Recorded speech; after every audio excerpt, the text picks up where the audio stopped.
امریکہ اور ایران کی آبنائے ہرمز میں جھڑپیں، صدر ٹرمپ کی حملے کی تصدیق۔ عالمی خبر رساں ایجنسی کے مطابق امریکی فوج نے ایران کے قشم پورٹ اور بندر عباس پر حملے کیے، ایرانی آئل ٹینکر کو نشانہ بنایا گیا۔ ترجمان امریکی سینٹ کام کے مطابق آبنائے ہرمز میں ایرانی حملے ناکام بنائے گئے، جوابی کارروائی میں ایرانی عسکری تنصیبات کو نشانہ بنایا گیا۔ ایران نے ڈرون سے امریکی جنگی جہازوں پر بلا اشتعال حملے کیے۔ امریکی جنگی جہاز بین الاقوامی بحری راستے سے خلیج عمان کی جانب بڑھ رہے تھے۔ حملوں میں کوئی امریکی تنصیب یا جہاز متاثر نہیں ہوا۔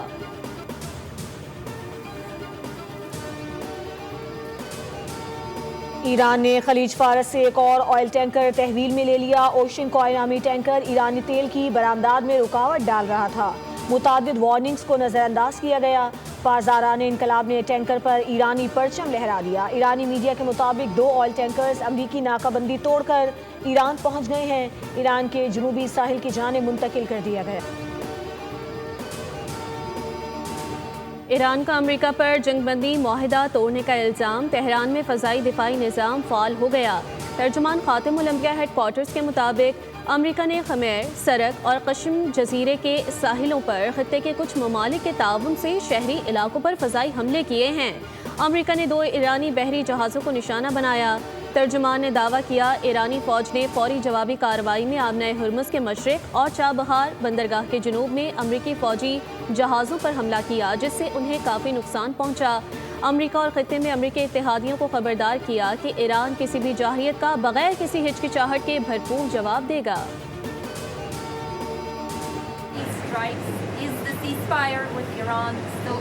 Yeah, it is. They trifled with us today. We blew them away. They trifled. I call that a trifle. I'll let you know when there's no ceasefire. You won't have to know. If there's no ceasefire, you're not going to have to know. You're just going to have to look at one big glow coming out of Iran. And they better sign their agreement fast. آبنائے Hormuz میں ایران کے ساتھ جھڑپوں کے باوجود جنگ بندی برقرار ہے، مذاکرات جاری ہیں، معاہدہ کسی بھی دن ہو سکتا ہے۔ امریکی صدر نے کہا ہے کہ امریکہ کے 3 بحری جہاز آبنائے ہرمز پار کر گئے۔ ان جہازوں پر ایران نے حملہ کیا مگر کوئی نقصان نہیں پہنچا۔ ایران میں پہلی، دوسری اور تیسری رجیم کو ختم کر دیا ہے۔ ہماری ایران کے ساتھ جنگ بندی برقرار ہے۔ ایران کو امریکی بحری جہازوں پر حملے نہیں کرنے چاہیے تھے۔ ایران نے امریکی جہازوں پر میزائل اور ڈرونز حملے کیے۔ ایران کی قیادت جنونیوں کے ہاتھ میں ہے۔ امریکی صدر کی ایک بار پھر پاکستانی قیادت کی تعریف، کہا پاکستانی وزیر اعظم اور فیلڈ مارشل بہترین شخصیات ہیں، کہا پاکستانی قیادت کے کہنے پر پروجیکٹ فریڈم روکا۔ ہمیں آج ایران کا جواب موصول ہو جانا چاہیے، ابھی تک ہمیں کوئی جواب موصول نہیں ہوا۔ امریکی وزیر خارجہ مارکو روبیو کی صحافیوں سے گفتگو، کہا امید ہے کہ ایران سنجیدہ مذاکرات کے عمل کی طرف جائے گا۔ گزشتہ رات ایران پر کیے گئے حملے آپریشن ایپیک فیوری کا حصہ نہیں تھے، اگر امریکہ پر میزائل فائر کیے گئے تو ہم بھی جواب دیں گے۔ ایرانی وزیر خارجہ عباس عراقچی کی آبنائے ہرمز پر امریکی اقدامات کی مذمت، کہا سفارتی حل کا موقع آتا ہے تو امریکہ فوجی مہم جوئی کا راستہ اپناتا ہے، ایرانی عوام کبھی دباؤ کے سامنے نہیں جھکیں گے۔ اقوام متحدہ کی سلامتی کونسل میں امریکہ کو بڑا دھچکا، چین اور روس نے ایران مخالف قرارداد پھر ویٹو کر دی۔ قرارداد میں ایران پر آبنائے ہرمز میں عالمی بحری تجارت کے لیے خطرات پیدا کرنے اور خطے میں کشیدگی بڑھانے کے الزامات عائد کیے گئے تھے۔ امریکہ اور اس کے اتحادی ممالک نے قرارداد کی حمایت کی، جبکہ روس نے اسے متوازن نہیں اور اشتعال انگیز قرار دیا۔ نائب وزیر اعظم اسحاق ڈار کا سنگاپور کے وزیر خارجہ سے رابطہ، امریکی تحویل میں موجود جہازوں پر سوار پاکستانی اور ایرانی شہریوں کی واپسی کے لیے تعاون کی درخواست۔ اسحاق ڈار نے کہا کہ جہازوں پر 11 پاکستانی اور 20 ایرانی سوار ہیں۔ امریکی تحویل میں موجود جہاز سنگاپور کے قریب موجود ہیں۔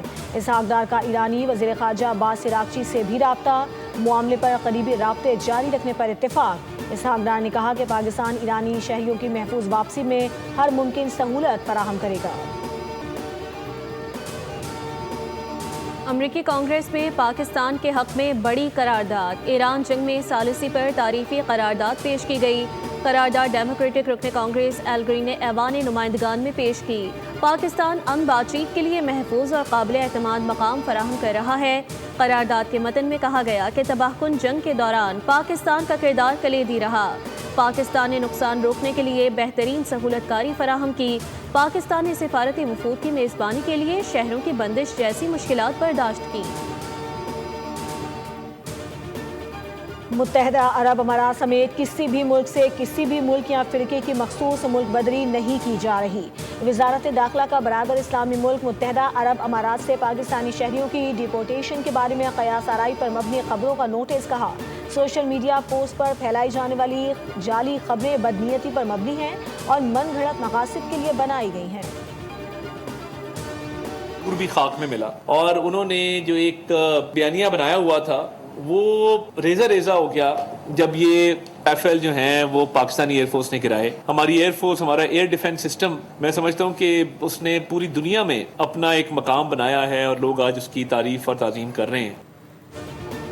پاکستان نے بھارت کا غرور ریزہ کر کے خاک میں ملا دیا۔ پاکستان کی بھرپور کارروائی کے بعد بھارت نے 4 گھنٹے کے اندر گھٹنے ٹیک دیے۔ پاکستان کی فتح اور بھارت کی شکست کی گواہی دنیا دے رہی ہے۔ وفاقی وزیر اطلاعات و نشریات عطا تارڑ نے کہا کہ فتح بنیان و مرصوص کے بعد پاکستان کے پاسپورٹ کا وقار بلند ہوا۔ بھارت آج تک موقع حق کی شکست کے صدمے سے نہیں نکل پایا۔ ارتضیٰ عباس جو 6 تاریخ کو 6 مئی پچھلے سال بھارتی بمباری سے شہید ہو گیا۔ والد سرحد پہ تھے، بمباری بچے پہ کی گئی۔ رات کی تاریکی میں جب بچہ سو رہا تھا تو پتہ یہ چلا کہ والد تو سرحد پہ ہی کھڑے تھے۔ پاکستان کی تاریخ قربانیوں سے بھری ہوئی ہے۔ 6 برس کے ارتضیٰ کی شہادت ہم سب پر قرض ہے۔ وفاقی وزیر مصدق ملک کا تقریب سے خطاب، کہا ننھا مجاہد ارتضیٰ عباس بھارتی بلا اشتعال بمباری سے شہید ہوا۔ پاکستان ہمارا ہے، ہم نے اس کی آزادی کی حفاظت کرنی ہے، ہم نے آزادی کی بہت بڑی قیمت ادا کی ہے۔ وفاقی پارلیمانی امور ڈاکٹر طارق فضل چودھری کا شہداء اور غازیوں کو خراج تحسین پیش، کہا فوج پاکستان نے وطن کی حفاظت کر کے دشمن کو عبرتناک شکست دی۔ دنیا پاک فضائیہ کے شاہینوں کی پیشہ ورانہ صلاحیت کی معترف ہے۔ موقع حق نے پاکستان کی تاریخ بدل دی اور قوم کو عزت بخشی۔ 8 مئی 2025 کو پاک فوج نے بھارتی جارحیت کو بے نقاب کرتے ہوئے اسرائیلی ساختہ ڈرونز تباہ کیے۔ دفاع وطن اور عوامی تحفظ کے لیے پاکستان کی سیاسی اور عسکری قیادت کا فولادی عزم۔ نائب وزیر اعظم اسحاق ڈار نے پاک فوج کے عزم پر مکمل اعتماد کا اظہار کیا۔ بھارت کی کسی بھی مہم جوئی کا بھرپور طاقت سے جواب دینے کا اعلان کیا۔ DGISPR نے کہا بھارت نے پورے خطے کو جنگ کی آگ میں دھکیل دیا۔ عالمی ماہرین کے مطابق مارکہ حق میں پاکستان کی عسکری خود اعتمادی اور اسٹریٹجک صلاحیت نے بھارت کو میدان چھوڑنے پر مجبور کر دیا۔ Taken yet another blatant military act of aggression against Pakistan by sending Harap drones at multiple locations. Pakistan Armed Forces, being in a high state of alert and vigilance, so far neutralized at various locations. موقع حق میں پاک فوج کا بھارت پر multi domain operation وار، 1 سال مکمل ہونے پر خصوصی ڈاکیومنٹری ریلیز۔ جدید دور کی جنگ میں پاکستانی ڈرونز، فضائیہ کے شاہینوں اور بحریہ کے جدید ہتھیاروں نے دشمن کو ناکام بنایا۔ مربوط کمانڈ اینڈ کنٹرول سسٹم اور سائبر وارفیئر صلاحیتوں سے بھارت کا مواصلاتی نظام مفلوج کر دیا گیا۔ سفارتی و عسکری ہم آہنگی نے پاکستان کی مجموعی حکمت عملی کو کامیاب بنایا۔ سبسکرائب کریں اور بیل دبائیں تاکہ کوئی خبر رہ نہ جائے۔